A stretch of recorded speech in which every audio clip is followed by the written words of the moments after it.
The wheels groaned as the road shifted. Beneath the iron rims, the hard-packed dirt dissolved into soft, white powder that puffed up in thick clouds with every rotation.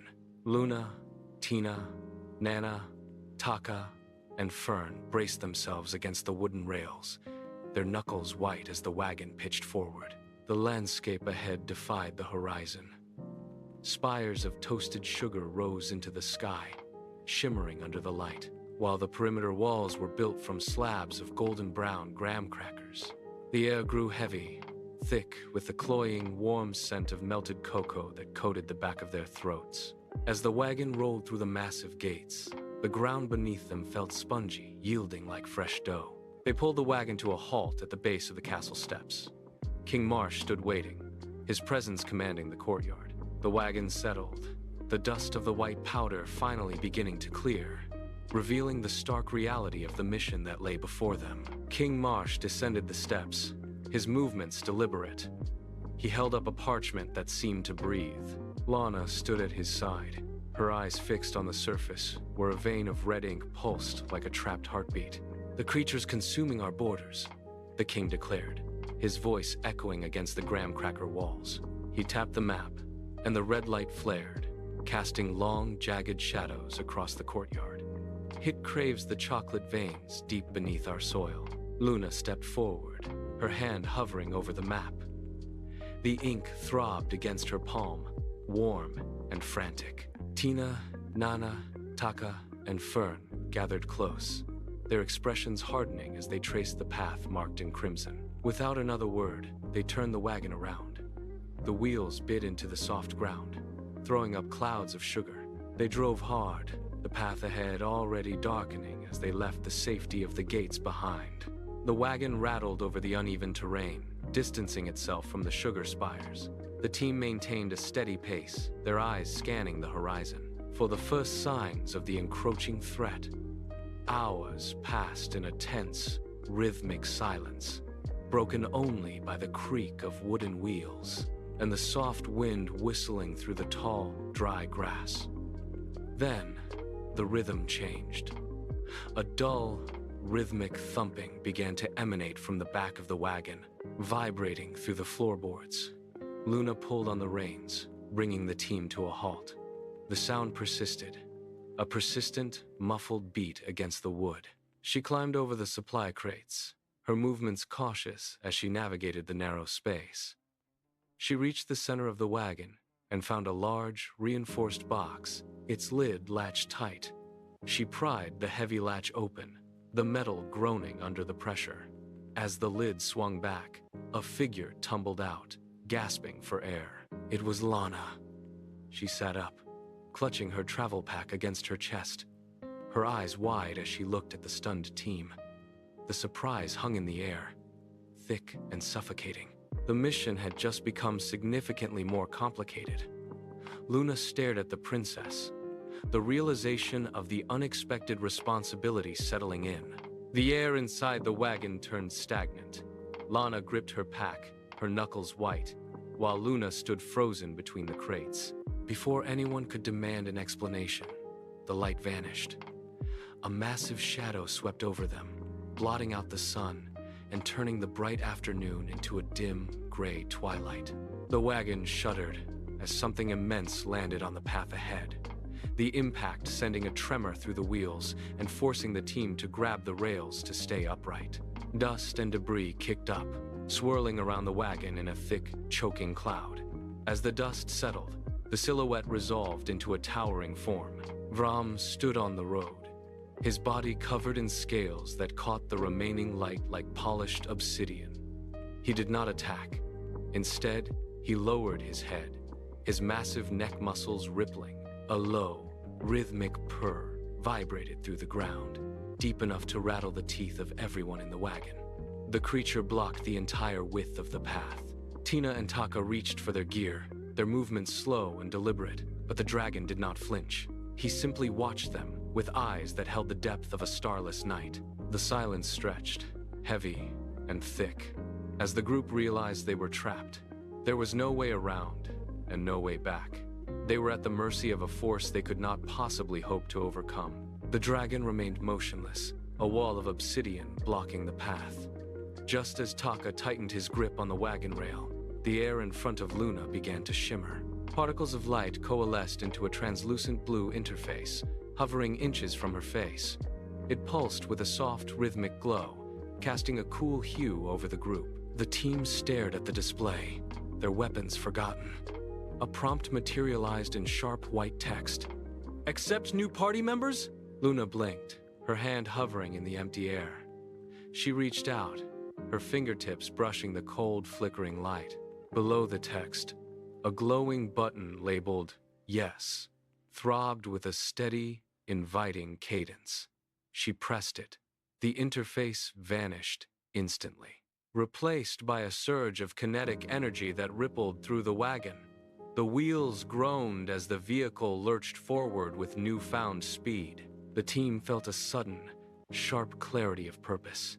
Lana stood up, her eyes fixed on the horizon, no longer just a passenger but a core part of the unit. The wagon picked up pace, the horses straining against the harness as they accelerated toward the dark forest. They were a reinforced force, and the path ahead was finally clear. The wagon slowed as the trees closed in, their branches weaving together to block the sky.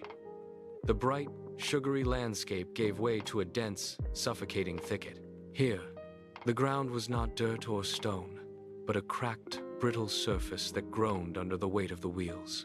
Luna pulled the reins, bringing the wagon to a halt at the forest edge. The air had changed. It was heavy, thick with the cloying metallic scent of melting cocoa. Fern pointed toward the roots of a twisted oak, where a dark, viscous liquid bubbled up from the fissures in the earth, pooling in the cracks like spilled ink. The ground trembled. A rhythmic, heavy thudding vibrated through the floorboards of the wagon, shaking the crates and supplies. The team braced themselves, hands moving toward their weapons. From the deepest shadow of the forest, a shape detached itself from the gloom. It was a jagged, hulking mass of raw power, its limbs sharp and uneven, moving with a predatory, disjointed grace.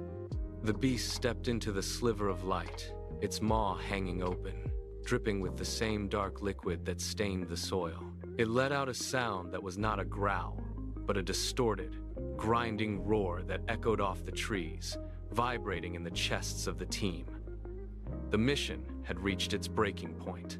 The beast lunged, its jagged limbs tearing through the undergrowth as it closed the distance in a blur of motion. The ground bucked under the impact of its heavy stride. Lana did not retreat. She stepped off the wagon, her feet planting firmly in the cracked, dark soil. As she moved, a combat menu materialized in the air before her, glowing with a sharp neon intensity. The display flickered, casting a stark light over the battlefield. She did not hesitate. Her fingers moved with practiced precision, swiping across the translucent interface to lock onto the icon labeled Chocolate Tsunami.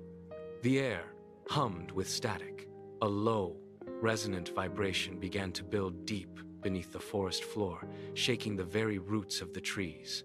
The beast halted, its head snapping toward the source of the sound, its maw dripping with dark sludge. It let out a piercing, distorted screech, but it was already too late. With a final, decisive tap from Lana, the earth erupted. A massive, surging wave of molten chocolate burst from the ground. The beast thrashed within the viscous trap, its limbs tearing through the cooling chocolate. It let out a guttural, grinding roar that shook the remaining trees. Seeing the creature begin to claw its way toward the surface, Luna signaled the team. Tina, Nana, Taka, and Fern moved in unison, encircling the churning mass. They did not rely on magic now. They used the weight of their tools and the momentum of their own bodies. Taka slammed a heavy iron rod into the ground to anchor the perimeter, while Fern and Nana drove their weight against the creature's exposed flank, pushing it deeper into the sticky, dark mire. The beast fought back, its jagged claws scraping against the earth, but the team held their ground, locking their arms and bracing their feet against the shifting soil. They struck together, a final, synchronized push that forced the creature to lose its footing. With a final, desperate screech, the monster was shoved backward, sinking into the deep, dark fissures of the forest floor. The ground groaned and sealed shut, swallowing the beast entirely. Silence returned to the woods. The sun dipped below the horizon, casting long, thin shadows across the cracked earth. The team stood motionless, their breath coming in ragged gasps. The journey back to the Marshmallow Kingdom was quiet. The wagon wheels rolled over the soft, white powder road, leaving deep tracks that slowly filled with dust. As they reached the gates, the scent of toasted sugar and melted cocoa drifted through the air, a sharp contrast to the damp, dark forest they had just left. King Marsh stood on the castle steps, his gaze fixed on the approaching wagon. He stepped down to meet them as they pulled to a halt. Lana climbed down, her movements stiff and slow, and held out the map. The king took it, his fingers tracing the seal of completion that now marked the parchment. He looked at the team, then back at the map, and gave a slow, deliberate nod. He turned toward the gatehouse and signaled the guards. With a low, grinding sound, the heavy drawbridge began to lower, creating a path out of the kingdom. "You have proven your strength," the king said, his voice echoing against the sugar-spun walls. He did not ask them to stay. He understood that their path led elsewhere. Lana climbed back into her seat, the wood creaking under her weight. Luna took the reins, and with a gentle flick, the wagon began to move. They passed through the gates, the spires of the kingdom shrinking in the distance until they were nothing more than blurred shapes against the darkening sky. The team did not look back. They pushed forward, the horizon stretching out before them, leaving the kingdom of sugar behind.